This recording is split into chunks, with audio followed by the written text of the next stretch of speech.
The first night in my dream beach house. My mother called and told me she was moving in. Not asking, telling. She said, "Your dad said it's fine." Like my name wasn't the only one on the deed. Like I hadn't drained 20 years of savings to buy one quiet place where I could finally breathe. Then she laughed and said, "If you don't like it, you can find somewhere else." I stood barefoot on the porch, phone shaking in my hand, the ocean going black in front of me. I didn't scream. I smiled, because, by sunrise, they'd learn whose house it really was. My name is Sophia. I'm 42 years old. And until a few months ago, my whole life could be measured in spreadsheets, late meetings, and the little bottle of migraine pills I kept in my desk drawer. I worked in financial analysis, the kind of job people congratulate you for having while it quietly eats you alive. I wore tailored blazers, smiled through headaches, answered emails after midnight, and told everyone I was lucky. But some nights, I would sit in my car outside the office, hands still on the steering wheel, unable to remember what I had done that day besides survive it. So when I finally quit, people called it brave. I called it necessary. The beach house was supposed to be my beginning again. It sat on a quiet street in a small coastal city, with weathered gray shingles, white porch railings, and windows that caught the morning light like they were holding it just for me. The first time I unlocked the front door, the air smelled like salt, old wood, and fresh paint. I stood there with one suitcase, 2 boxes of kitchen things, and a heart so tired it almost didn't know how to feel happy. But then I heard the waves. Not loud, not dramatic, just steady. For the first time in years. My body believed I was safe. I spent that first afternoon unpacking slowly. I put my coffee mugs in the cabinet. I folded towels in the hallway closet. I placed one framed photo on the mantel, then took it down again because it was of my family. And even in that picture, I looked like an extra in my own life. My older brother had always stood in the center. He was the one my parents protected, excused, and rescued. Failed classes, wrecked cars, unpaid bills, promises he never kept. Somehow, there was always a reason he needed help and a reason I should understand. I was the responsible one, the quiet one, the daughter who didn't make trouble. When I got promoted, they asked if I could help cover one of his payments. When I bought my house, my mother said, "Well, it's nice someone in this family finally has space." At the time, I pretended not to hear what that really meant. That night, I made tea, wrapped myself in a soft blanket, and sat on the porch watching the last strip of orange disappear behind the water. I remember thinking, maybe this is what peace feels like. Then my phone rang, and my mother's name lit up the screen. I almost didn't answer, for one clean second. I let the phone buzz against the porch table and watched the screen glow in the dark like a warning sign. My mother never called just to hear my voice. There was always a reason, a favor, a complaint, a bill someone needed covered, a crisis my brother had somehow created and everyone expected me to fix. But old habits are hard to kill. I picked up before I even said hello. She sounded cheerful, too cheerful. "Sophia." "Good." "You're awake. Your father and I sold the house." I sat up straighter. "You sold the house." "Yes." It was time. Too much upkeep. Too many stairs. We're simplifying. For a moment, I actually felt relieved. I pictured them taking a road trip, maybe moving into a small condo, maybe finally making decisions that didn't involve me cleaning up the mess afterward. Then she said it. "We're moving in tomorrow. Your dad said it's fine." The waves kept moving, but everything inside me stopped. I looked through the glass door at my half-unpacked living room, my boxes, my blankets, my new curtains still folded over a chair. The house smelled like tea and salt air and the little lavender candle I had bought for my first night, and my mother had just spoken about it like it belonged to her. "Mom," I said carefully. "You can't move in tomorrow. We never talked about that." She sighed. Not hurt, not surprised, just annoyed, like I was being difficult on purpose. We did talk about it. "No, you told me you liked the house, and you have more room than you need," she said. "Your father and I don't need much. We'll take the master bedroom since it has the ocean view. You can use that smaller room downstairs for now. For now. 2 little words, and suddenly I understood. She wasn't visiting. She wasn't asking for help. She had already moved me out of the center of my own life. My grip tightened around the phone. That's my bedroom. You're one person. Sophia. I heard my father in the background, low and impatient. Then my mother covered the phone for a second, came back, and said, "He says you're making this dramatic." Of course he did. My parents had always treated my boundaries like mood swings. If I said no, I was selfish. If I asked questions, I was disrespectful. If my brother needed money, I was family. If I needed rest, I was being cold. I walked inside and saw the family photo still lying face down on the mantel. My mother kept talking. "The movers will be there in the morning. Don't make this embarrassing. Just clear some space." My hands shook so hard the phone slipped against my cheek. "Mom, this is my home." Her voice turned flat. "If you don't like it, you can find somewhere else." That was the moment the last soft part of me went quiet. I didn't answer. I ended the call, placed the phone on the counter, and stared at my own front door. And I knew this wasn't a misunderstanding. It was a takeover. For a few minutes, I just stood there in the kitchen, listening to the hum of the refrigerator and the dull rush of blood in my ears. The old me would have called her back. The old me would have explained, softened, apologized for having a boundary. I would have said things like, "I just need time." Or, "Can we talk about this?" while my mother walked right over every word. But that woman had bought this house with her health, and I was done paying twice. I turned on every light in the kitchen, pulled my laptop onto the counter, and opened the folder I had made when I closed on the house. The deed, the closing documents, the payments, the bills, insurance, property tax. Every number had my name beside it, not my mother's, not my father's, mine. The paper felt cool under my fingers as I spread everything across the counter. Outside, the ocean kept moving in the dark, steady and indifferent, like it had seen women lose themselves and find themselves 1,000 times before. My phone buzzed again. A message from my father.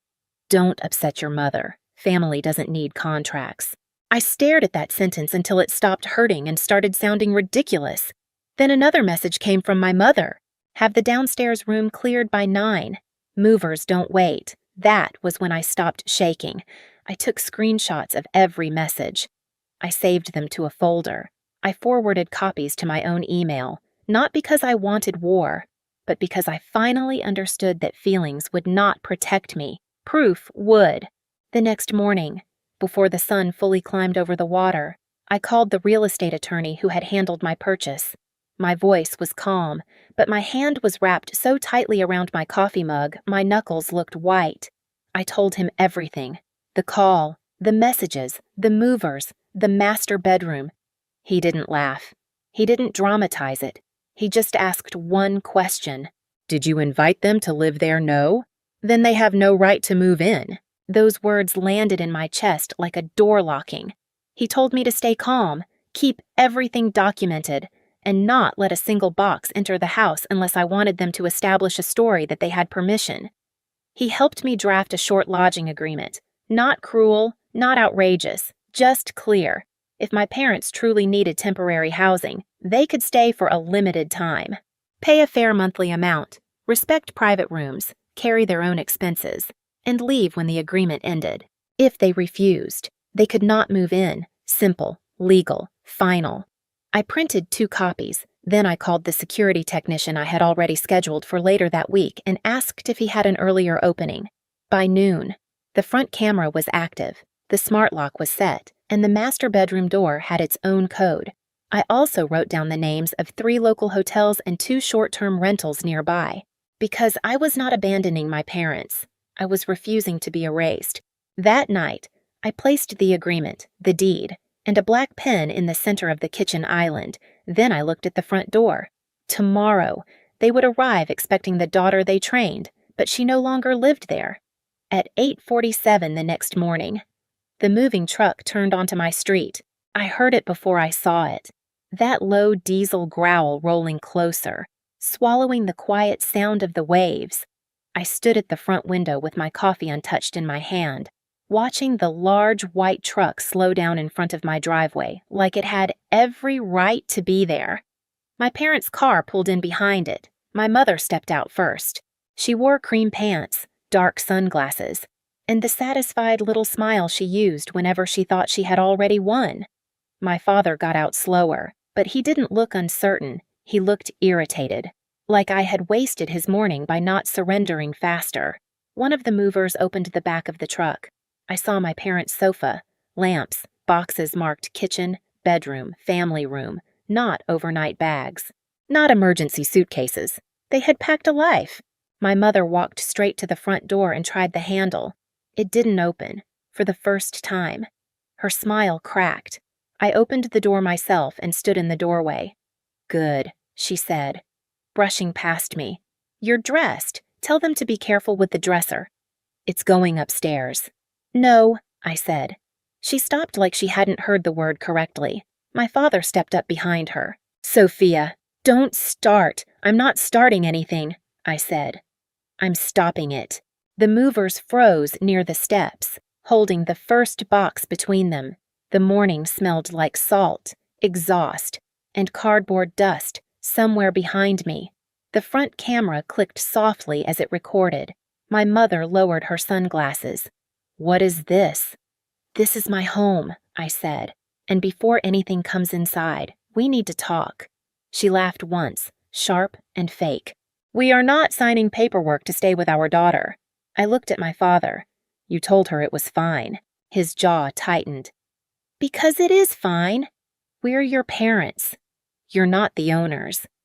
The silence that followed was small, but it changed the air. I walked to the kitchen island and picked up the folder. My hands were steady now, not because I wasn't angry, because I had finally stopped asking my anger to do the job evidence could do better. I laid out the deed first, then the payments, then the bills, then the printed messages where my mother told me to clear the downstairs room and said I could find somewhere else if I didn't like it. My mother stared at the papers like they were dirty. "This is disgusting," she whispered. "Keeping records against your own family." "No," I said. "Keeping records for myself." My father snatched up the lodging agreement. His eyes moved down the page, faster and faster, until he hit the part about private rooms, fair monthly payment, no unauthorized changes, and a written end date. "You expect us to pay you if you need temporary housing?" "Yes." "Like adults, with clear terms." My mother's face flushed. "After everything we did for you, I almost laughed. But it would have come out broken." "You raised me," I said. "You didn't buy the rest of my life." The movers looked down at the driveway. One of them shifted his grip on the box. Even they knew this wasn't a family misunderstanding anymore. It was an attempted move-in without permission. My father stepped closer. "You're really going to embarrass us in front of strangers." "You brought the strangers," I said. That landed. My mother's eyes filled instantly, but I knew those tears. "I had obeyed those tears for 42 years. You would leave your parents with nowhere to go," she said. I reached into the folder and placed the hotel list on top of the agreement. "No, I made sure you had options. What I will not do is give up my bedroom, my keys, and my peace because you sold your house without asking me." My father looked toward the movers, then toward the camera above the door. For the first time that morning, fear flickered across his face. Not big fear, not dramatic fear. The quiet kind people get when they realize anger is not a legal argument. I spoke slowly. "You can sign the agreement and unload only what we agree to. Or you can have the movers reload the truck and leave my property. If you refuse, I'll call for help and show them the deed, the messages, and the footage." My mother opened her mouth. Nothing came out. My father stared at me like he was waiting for the old Sophia to come back and apologize.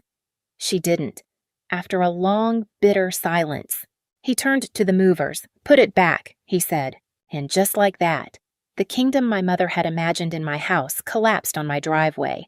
Nobody spoke for a while after that. The movers carried the first box back into the truck. Then another. Then another. The sound of cardboard scraping against metal felt louder than my father's yelling ever had. My mother stood near the porch steps with her arms crossed, staring at me like I had become someone she didn't recognize. Maybe I had. Or maybe, for the first time, she was seeing me clearly. My father shoved the lodging agreement back onto the kitchen island. "You'll regret this," he said. I didn't answer with anger. I had no room left for it. "I hope you find a comfortable place nearby," I said. "But you are not moving into my home without my permission." My mother's mouth tightened. "Your brother would never treat us this way." There it was, the final card, the golden child, the son who had taken money, time, forgiveness, and second chances until my parents had nothing left but the belief that I owed them what he had drained. I looked at her and felt something loosen inside me. "Then call him," I said. Her face changed, just slightly, just enough, because we both knew she wouldn't. My brother could be loved without being useful. I had only been loved when I was available. My father walked out first. My mother followed without looking back. The movers closed the truck door with a heavy metallic slam. And a few minutes later, the engine started. Their car pulled away behind it, turning toward the main road that led back into the city. I stood in the doorway until the sound faded. Then I closed the door, locked it, and for the first time since buying the house, I didn't feel guilty for keeping what was mine. My phone began lighting up almost immediately. My mother, my father, a message from my brother, short and predictable, telling me I had gone too far. I didn't open it. I turned off notifications and set the phone face down beside the folder of papers. The house settled around me. No shouting, no orders, no footsteps claiming rooms that belonged to me. I walked upstairs to the master bedroom and opened the windows. The curtains lifted in the breeze, soft and white, like the house itself was exhaling. Outside, the ocean rolled under the afternoon sun, endless and calm. The same waves that had sounded distant during my mother's call now sounded close.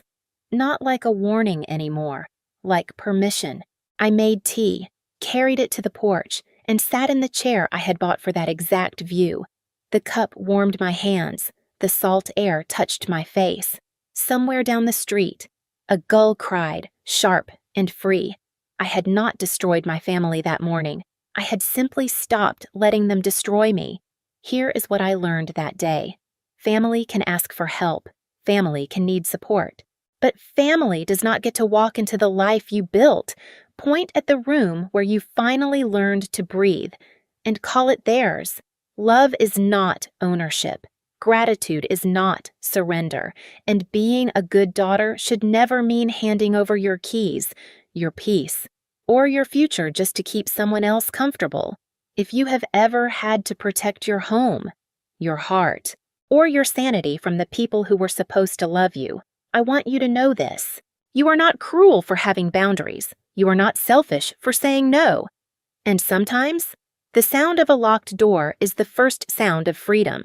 If this story hit home, share your thoughts in the comments and subscribe for more stories like this.